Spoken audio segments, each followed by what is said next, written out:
தமிழ் படித்தல் பயிற்சி. இன்னைக்கு நம்ம பார்க்க போகிறது ஞாவரிசை.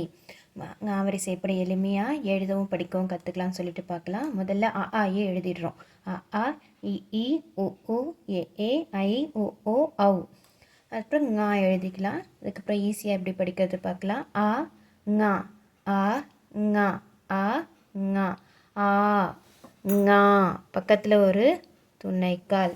ஆ ஞா ஆ ஞா ஈ நீ ஈ நீ ஈ நீ ஈ சுழி போடணும். நீ ஈ நீ ஈ நீ உ ஒரு நேர்கோடு. ஙு உ ங்கு உ ங்கு. அடுத்து ஊ ஒரு நேர்கோடு போட்டுட்டு அதில் ஒரு சுழி. ங்கு உ ங்கு உ ங்கு. ஆ ஞா ஆ ஞா ஈ நீ ஈ நீ உ ங்கு உ ங்கு. ஏ ஞே ஒற்றை கொம்பு. ஏ ஞே ஏ ஞே ஏ இரட்டை கொம்பு.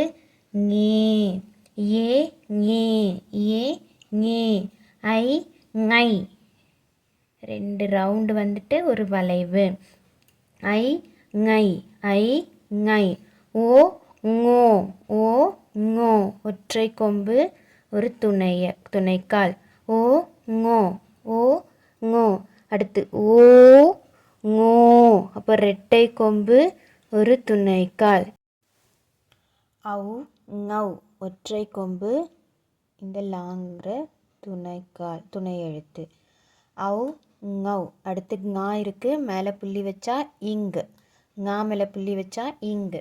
ஆ ஞா ஆ ஞா ஈ நீ ஈ நீ உ ங்கு உ ங்கு.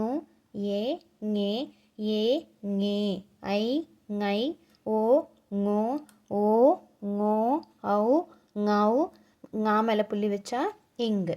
ஞஞா ஞிஞி ங்குங்கு ஞெஞே ஞை ஞொஞொ ஞௌ இங்கு. ஞஞா ஞிஞி ங்குங்கு ஞெஞே ஞை ஞொஞொ ஞௌ இங்கு.